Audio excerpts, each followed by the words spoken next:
Talking about Shiva and the stories associated with Shiva and his being, the essence of the annual calendar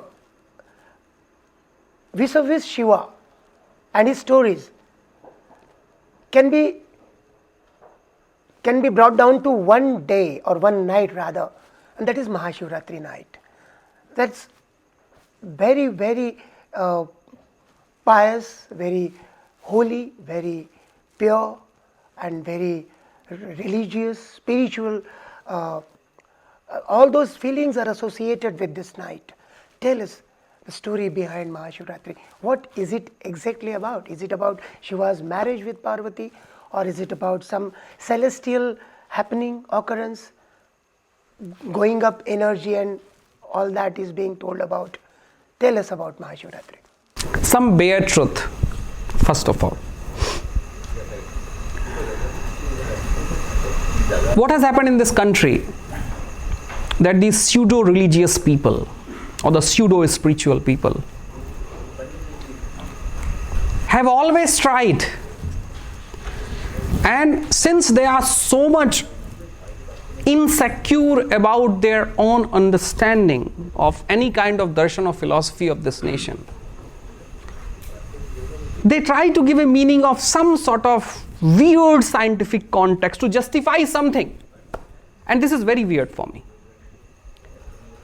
that this country has come to a point where even to preach, even to put a flower, even to put some kind of ghee or some kind of, bhasm or any kind of offering, we have to find some kind of idiotic scientific way. I'm sorry. So there is a deep esoteric science behind why Shivaratri comes in Phalguna, what happens. But I would like to make it very clear that I am none of those who wish to become somebody who scientifically try to justify one's offering. I am very happy just to offer myself. And this is very important for this nation to understand, because for last 30 years, this nation is being led by people who have insecurities, those who have problem with their own understanding of Indian religion, and let me call it Sanatana Dharma. They have not understood it. They feel highly insecure. And this is why they try to justify everything through some kind of medium. I'm not one of them. First of all. Second, is there any celestial understanding of it? Yes, it is. And I'll come on to this. But let's first speak about why Shivaratri. Multiple stories are there. And to call them stories, even it's little bit we are not totally just to them. We are not being fair. It's our divine history. And I always say this is our divine history. What India has done, and that any civilization which reaches to certain peak does it, that they speak in certain sort of contextual way, so even layman can understand it, that what actually is happening. Because if a layman can understand, then there is a one thing for sure, that a story is gonna stay, even though civilization can find a very different way. We have been hit by many things. We have been hit by natural catastrophe. We have been hit by various forces that came and wanted to occupy this nation, and not only nation, our culture, our heritage, everything. But his stories are still alive because they are part of the folklore, the culture of it. So multiple stories are there, but there is one beautiful story, and that's what I would love to talk about it, because that's where we reach to a sense of Shiva. And that one story is that on this particular night, and if you had seen the ritual, generally what happens in Krantipeeth, I perform. It is the only day when I do myself any kind of particular offering. And we do 5 times, 4 in general, 1 is the last. So the country says, our heritage says, the country's stories say that Shiva and Shakti, they both were married together. That was the night. It's a very interesting part, because Shakti, Devi, Parvati, was the one who asked Shiva on this very night that tell me the essence of life. Tell me what life is, what divinity is, what consciousness is. In South, there is a tradition, and in South it's being said that this is the day when Shiva and Shakti has communicated together. Of course, if they are not wedded, how the hell one would be able to communicate? So this was the very night where this country has given a sense that that's when Shiva and Shakti were married together. They both merged together. And Shiva had, from the time immemorial, the experience and the expression of divinity. But there was nobody who asked him the question that tell me, how should I get that as well? How the civilization finds a way to have the same experience. In South India, in this very day, people believe that this is the day for communicating each other. If you go towards the Gangai Kondai Cholapuram, if you go towards little bit of Tiruvannamalai, south of it, you will find that on this night, husband and wife, they both discuss about the life and spirituality between them. That tradition is ancient tradition. Let's get back to Shiva. Country says, Sanatana Dharma says that Shiva and Parvati were wedded together. And Shiva was made ready to express the finest path to lead the life with the divine form. And this is from where Shiva Sutra comes. Shiva Sutra is highly philosophical, and at the same time, Shiva Sutra gives you the step-by-step process in meditation. I have always said, actually, most of the people that know me in especially this part in Maharashtra and Central India, they know me through Shiva Sutra. Because at one point I had started to speak about Shiva Sutra, and from there the various meditation techniques had come into force. I stopped them few years back. The reason was people were coming to get their health better, and I said, I'm not a doctor. You are coming to a doctor of soul asking for your fever and your BP. I'm sorry. I'm not interested. So I stopped that, but this is the very day when Lord Shiva has spoken to Devi about the philosophy of life. How to lead that life through various steps of meditation, from where one has known Vijnana Bhairav Tantra, which is part of Shiva Sutra. In Kashmir Shaivism, this was very much alive.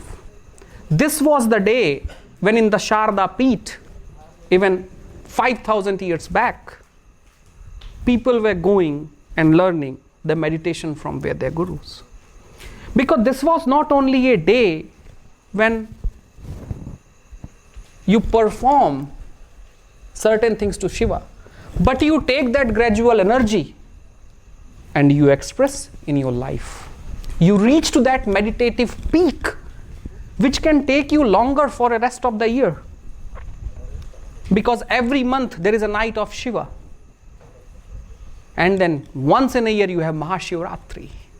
If every month you make one meditation technique of your way of being, in 12 months you will become a very different person. And there are people, those who have become very different person, only just following one single technique for a month. So this was the night which was not only about doing, we call it sadhana. And in that sadhana, there were two things happening. A philosophy, a darshana was taking shape. Through mantra and rituals, you were gaining that energy from this universe to create a path where you can definitely seek the freedom, independence, liberation within you. And that's why on this night people have said that don't sleep, because sleeping this night, you might sleep all your life. Yeah, precisely. I was coming to that. Probably this is one night in the entire year that traditionally there are customs that you can throw stones at your neighbor's door just to ensure that they are not sleeping. So why this insistence of staying awake yourself and making others too stay awake? Why this insistence? Why this passion for staying awake the whole night? Because this was the night. Traditionally, rituals were performed at a particular time of the night. And interestingly, this is the only festival in this country which happens in the night. All through night, we perform various rituals. This is the only festival. There were two reasons for it. One, I had said that one important reason was that this was the day when you perform the ritual and the rituals and then take that energy from the Shivlinga and be ready for the whole night's meditative experiences. Because this was the night when every single guru, every single teacher, every single person who has any idea of meditation was teaching to people how you can reach from one path to another path. Because that's what exactly Lord Shiva has done. That's what he had done on this particular night, giving the way to Devi. That this is how you reach. This is why we have said, and fantastically you have said, that this was the only night when culturally we were allowed to make sure that people don't sleep. You can throw a stone on your neighbor. Yeah. And not even on their door. You can throw literally a stone on your neighbor if somebody is sleeping.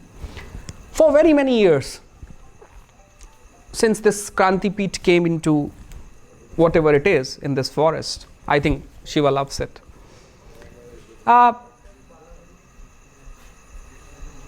People come all through day. Slowly when night takes the blanket and start engulfing everybody, there are fewer and fewer people are left. But that's how I see that seekers to seekers are left. Because seekers are there. Seekers are the only few, those who are going to seek not mere some kind of world marathon, but they want some divine marathon. That's why being alive, active, there was all sorts of things that was happening. I had a very interesting story. At one time, I was in very beginning phase of my life, what I am at the moment. I was at one point in Varanasi. I had just returned, and it was around 2007 or 8. 7. 7. I met a deeply enlightened being, let's call it. And it was Shivaratri. I was sitting in, my favorite in Varanasi was Jalasen Ghat. I would sit there and see the life going from one end to another. And I was sitting there, and this very deep enlightened being comes to me and asked me that, hey, who are you? What are you doing? And I very politely answered that it's Shivaratri and I'm looking at the dance of Shiva. Because I used to be very straightforward, which is still I am, but much more sober than what earlier I was. he told me a very interesting story, and I must say that. I have never said that story ever. He was Triloknath, and in Birbhumi area, he is still very much regarded as a very deep enlightened being. So Triloknath ji came and he gave me a story of his guru. When we started discussing, he said that, look, I had to tell you something. I said, tell me what? He said it was Shivaratri in 1964 when his guru has given him the Diksha. So I said, yeah, fine. He said, no, it's not fine. So I said, tell me. If it's not fine, we were conversing in Hindi. He said, if it's not fine, agar ye theek nahi hai, so what? He said, my guru had told me a story. And that's when he gave me a Diksha.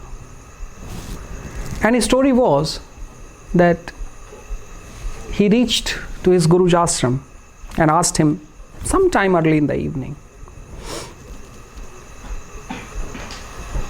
that give me the finest understanding so I can become a sannyasi. Guru Abhednath. He said that to become a sannyasi, there are 3 requisites. One requisite is that you understand what Shiva is. Second necessary requisite is that you follow what Shiva is asking. And third requisite is that you make sure that all through your life you follow the path that Shiva has given.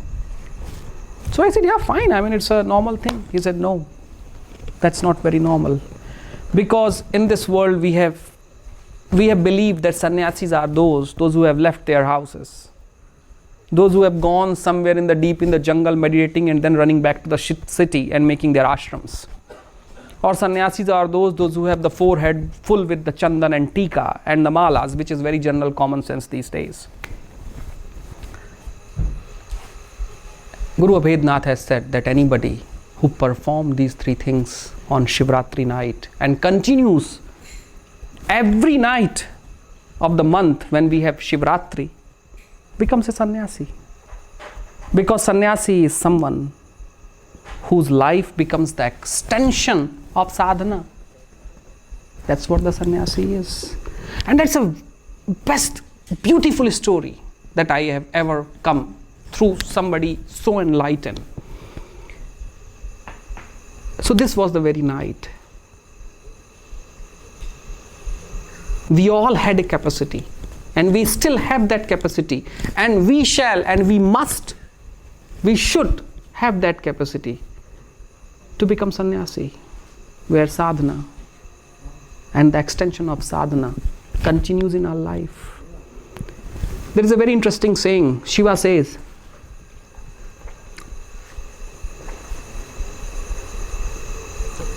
Yoni vargah kala sariram jnanadhisthatam matraka. The meaning of this, that, and I will not go much in the detail, otherwise whole night is gonna go, but we are gonna continue discuss tonight about Shiva. That remember that there is gonna be various classifications of your life,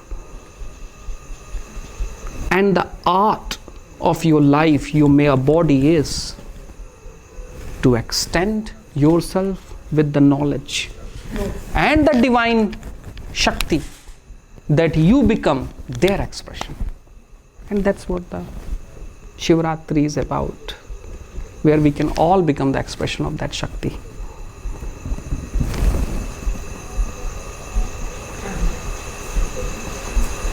A time was there in this country when Shivaratri was, and I wish and I hope when Shivaratri becomes that night where we shall speak about the deep meditation that we can all inherit from Lord Shiva.